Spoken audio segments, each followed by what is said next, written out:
Hello everyone, welcome back to Saksham family. और देखिए, आज एक लेटेस्ट नोटिफिकेशन आया है यूके ट्रिपल एस सी से इवनिंग में, जो है संवाद 71। और अक्सर जो संवाद होते हैं सभी लोग उन्हें लाइटली ले लेते हैं, तो इस संवाद को प्लीज़ आप लाइटली मत लीजिएगा, क्योंकि ये सभी अभ्यर्थियों के लिए मोस्ट इम्पॉर्टेंट है।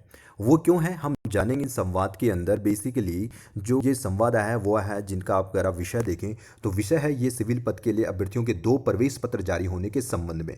तो यहाँ पे हुआ क्या है कि जो सिविल परीक्षा है उसके आपके 2 फॉर्म आए थे। मतलब जो सिविल वाले जो इंजीनियर्स वर्ग के जो लोग हैं उनके लिए 2 फॉर्म आए थे।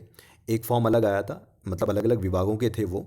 तो उसमें हुआ क्या है कि अभ्यर्थियों ने 2 फॉर्म 2 ओटीआर से फिल किए। मतलब जो पहला फॉर्म आया था उसके लिए एक अलग से ओटीआर बनाया, और फिर जब दूसरा फॉर्म आया तो उसके लिए अलग से ओटीआर बनाया। तो मतलब 2 ओटीआर और 2 ओटीआरों से क्या किया गया, 2 अलग अलग फॉर्म जो फॉर्म है वो फिल किए हैं। जिस वजह से क्या हो चुका है कि उनके 2-2 प्रवेश पत्र जारी हो चुके हैं, जबकि उनका जो परीक्षा है वो एक ही परीक्षा होनी है। जैसे लेट सपोज आपके जितने भी आने वाले जो एग्ज़ाम हो, चाहे वीडियो हो वीपीडीओ हो, उन सभी का आपका एक कॉमन एग्ज़ाम होगा, सबका एक सिंगल एग्ज़ाम होगा।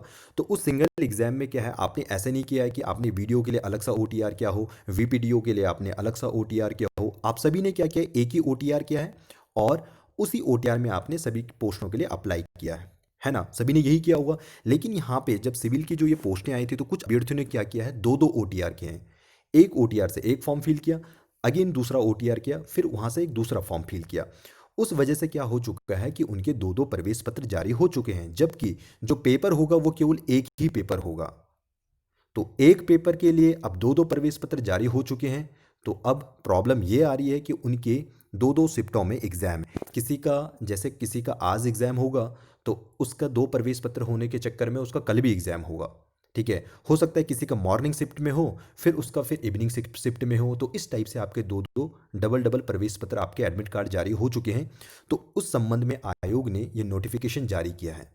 तो इस नोटिफिकेशन में क्या बताया गया है कि अगर आप इसे पढ़ें तो यहाँ पे जब आयोग ने इनका विश्लेषण किया तो यहाँ पे 2 प्रवेश पत्र जारी हुए।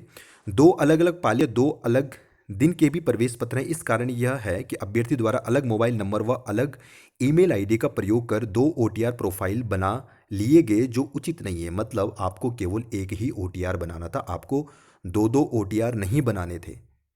अब 2 ओटीआर बन चुके हैं, तो इस वजह से आपको अब प्रॉब्लम हो गई है। अब इसमें क्या बताया गया कि इन पदों पर 2 बार आवेदन पत्र आमंत्रित किए गए, किंतु परीक्षा एक ही है। क्योंकि परीक्षा एक ही है और आवेदन आपके 2 बार आमंत्रित किए गए थे, तो अब क्या होगा कि आप केवल एक बार ही परीक्षा दे सकते हैं। अब ये नहीं होगा कि आप डबल डबल परीक्षा दें। अब आपको केवल एक ही आपको परीक्षा देनी होगी। मतलब जिस शिफ्ट में आपका अभी पेपर होगा उसी शिफ्ट में आपको जाना पड़ेगा। ठीक है, और कौन से शिफ्ट में होगा वो आपने जो दूसरा ओटीआर किया है, जो दूसरा ओटीआर किया है वो वाले शिफ्ट वाला जो आपका एडमिट कार्ड है उसमें आप पेपर देने जाएंगे। अन्यथा आपको प्रॉब्लम हो सकती है। तो यहाँ पे देखिए कि यहाँ पे लिखा गया है कि किसी भी दशा में 2 बार परीक्षा देने का प्रयास ना करें, अन्यथा उनका अभ्यर्थन निरस्त कर दिया जाएगा। ऐसे अभ्यर्थी उस ओटीआर प्रोफाइल का उपयोग करें जो उन्होंने बाद में संशोधित बनाया है। मतलब जो पहले ओटीआर था, अब आपका उसका भी एडमिट कार्ड जारी हो चुका है।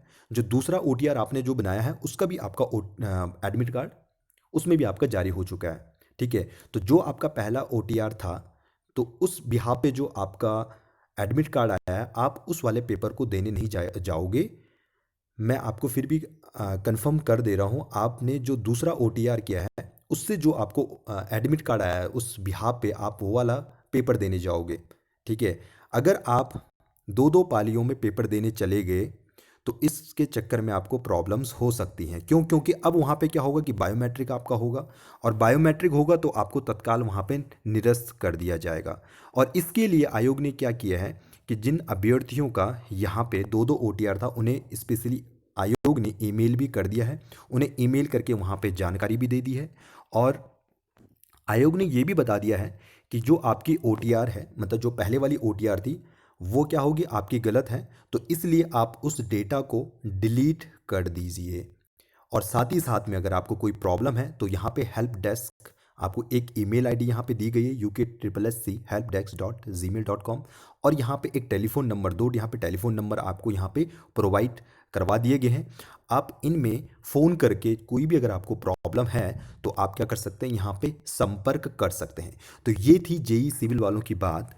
लेकिन ध्यान दीजिए, जो अन्य अभ्यर्थी हैं, जैसे आप किसी भी आप एग्ज़ाम में अपेयर होने जा रहे हैं और अगर 2 ओटीआर किए हैं तो आप उन ओटीआरों को या तो डिलीट कर दीजिए, दोनों ओटीआरों को। अब जिन्होंने फॉर्म फिल कर दिया वो तो डिलीट नहीं कर सकते, लेकिन अपना जो पहले वाला ओटीआर है आप उसे डिलीट कर दीजिए। और जो आने वाले जो एग्ज़ाम हैं या अभी जो फॉर्म फिल किए जा रहे हैं, आप जो दूसरा ओटीआर जो आपने किया है वहीं पे आप अपना फॉर्म फिल कीजिएगा।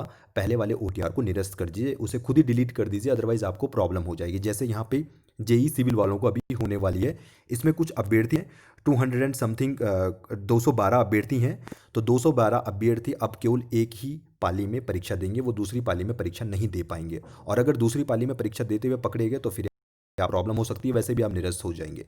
ठीक है, तो ये प्रॉब्लम किसी अभ्यर्थी को ना हो जो आप आने वाले एग्जाम को दे रहे हैं।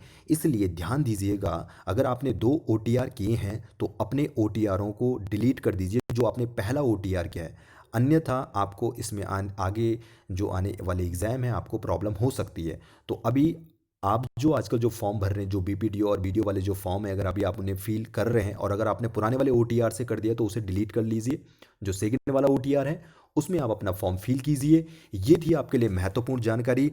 और देखिए, ये बहुत ही ज़्यादा महत्वपूर्ण है, तो इस वीडियो को शेयर ज़रूर कीजिएगा सो दैट कि इसके बारे में हर किसी को पता चल पाए। अन्यथा आप लोगों को आने वाले जो भी एग्ज़ाम होंगे तब आपको ये पता चलेगा और फिर रिग्रेट, अफसोस के सिवाय किसी के पास कुछ नहीं बचेगा। इसलिए अपने जो ओटीआर हैं आपके, एक ही ओटीआर को आप क्या करेंगे, यूज़ करेंगे। और ये मत सोचिएगा कि यहाँ पे आयोग की गलती है, ये आयोग की गलती नहीं है। ये उन्हीं अभ्यर्थियों की गलती है जिन्होंने ओटीआर, दो दो ओटीआर कर दिए हैं, क्योंकि आयोग ने देखिए ये पहले बता दिया था कि आपको केवल एक ही ओटीआर करना है, वन टाइम रजिस्ट्रेशन करना है आपको, वन टाइम। इसीलिए वो वन टाइम बोला हुआ है, ये बार बार रजिस्ट्रेशन नहीं करना होता है उसमें। तो इसलिए अगर किसी ने 2 ओटीआर किए हैं तो पहले वाला निरस्त कर दीजिए, क्योंकि आपने जो दूसरा वाला जो ओटीआर किया है वही आपका मान्य होगा। तो इस वीडियो को ज़्यादा से ज़्यादा शेयर कीजिए सो दैट कि आपके दोस्तों तक, आपके जितने भी अगर आपके कोई रिलेटिव्स हैं जिन्होंने 2 ओटीआर कर दिए हैं या गलती से किसी को पता नहीं था, तो उनके साथ इस टाइप की कोई प्रॉब्लम आगे ना हो फ्यूचर में। तो उनसे बचने के लिए आप ये वीडियो ज़रूर शेयर कीजिएगा।